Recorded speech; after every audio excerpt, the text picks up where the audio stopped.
Bonjour, je suis Sébastien, le marketeur français, et au cours de cette vidéo, je voudrais tout d'abord vous souhaiter une excellente année 2012 pour vous et pour votre entreprise, puisque je ne l'avais pas encore fait, donc bonne année 2012.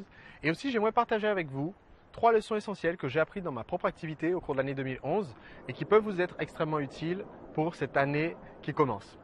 La première leçon, c'est la nécessité, en plus d'un excellent produit, d'avoir aussi un excellent suivi qui accompagne ce produit. J'ai découvert l'année dernière, puisque suite à 2 embauches de personnes pour pouvoir m'aider à accompagner mes clients, j'ai décidé de continuer à étendre mon équipe pour, en plus du contenu des formations, en plus des vidéos, en plus des articles, en plus des conseils que je donne, pouvoir aider mes clients à répondre à leurs questions. Je me suis rendu compte que malgré le fait que tous les commentaires de mes clients me disaient la formation est géniale, la réponse numéro 1 à ma question qu'est-ce qu'on peut faire pour améliorer la formation était ok, qu'est-ce qu'on peut faire pour avoir une réponse plus rapide, qu'est-ce qu'on peut faire pour avoir une réponse plus complète quand on pose une question suite à la formation. Et c'est pour ça que cette année j'ai décidé de recruter encore pour que les réponses à vos questions puissent être encore plus rapides et vous aider à développer votre entreprise. Et ça m'amène au deuxième point. Lors d'une rencontre récente avec des entrepreneurs, dont plusieurs ont bâti des entreprises à l'étranger ou des entreprises multinationales, un des éléments qui revenait souvent, c'est comment se retrouver avec une équipe qui soit motivée, des gens qui comprennent la mission de notre activité, des gens qui soient positifs, qui contribuent au développement de l'entreprise parce qu'ils se reconnaissent dans la mission de l'activité.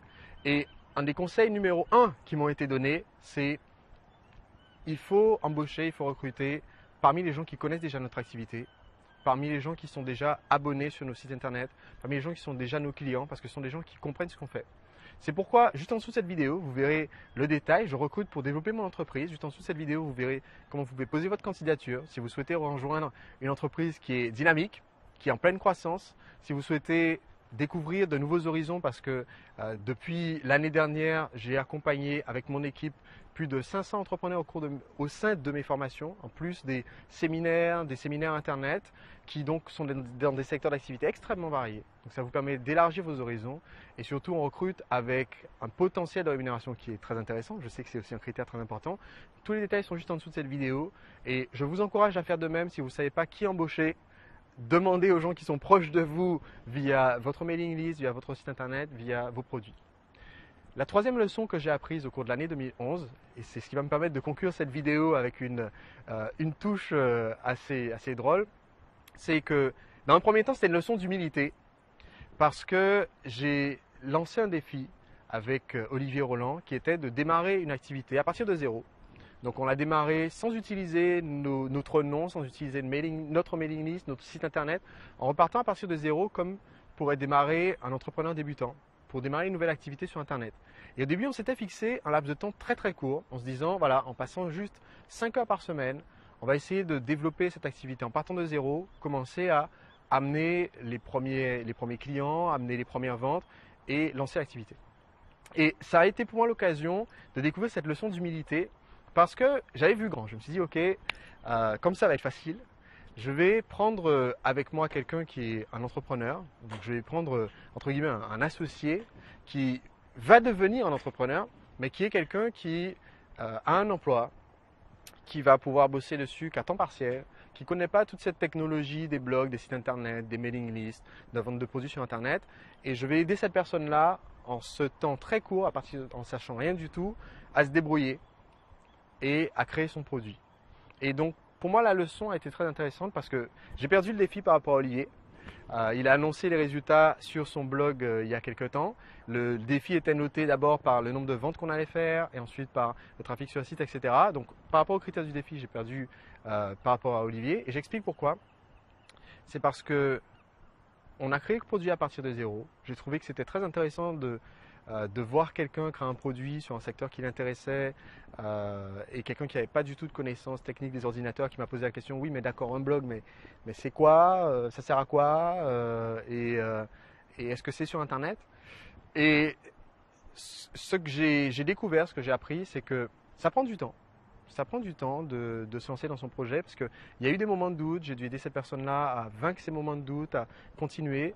Et donc je comprends mieux maintenant ce que vous vivez peut-être, ce qu'ont vécu certains de mes clients en démarrant leur carrière d'entrepreneur sans avoir ces connaissances techniques, cette capacité à juste dire ok, je lance le blog et hop, c'est bon, le blog est lancé. Donc ça m'a beaucoup appris sur comment mieux vous conseiller pour démarrer votre activité si vous n'avez pas les connaissances techniques, si vous n'avez pas l'expérience auparavant d'avoir créé déjà des entreprises, de vendre des produits. Et donc cette année, je vais vraiment concentrer mes conseils, notamment les conseils pour lancer vos produits, sur comment vous allez pouvoir les démarrer efficacement.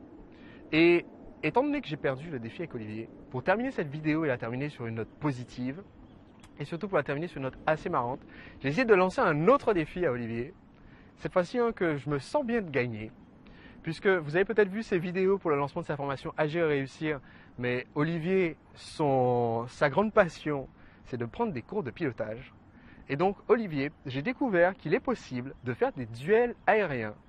J'ai trouvé un moyen de pouvoir s'affronter dans les airs, à armes égales, et donc je te défie de venir m'affronter dans les airs. Attention, ça sera un vrai avion, donc tu as intérêt à assurer. On va voir si tes cours de pilotage t'ont servi à quelque chose.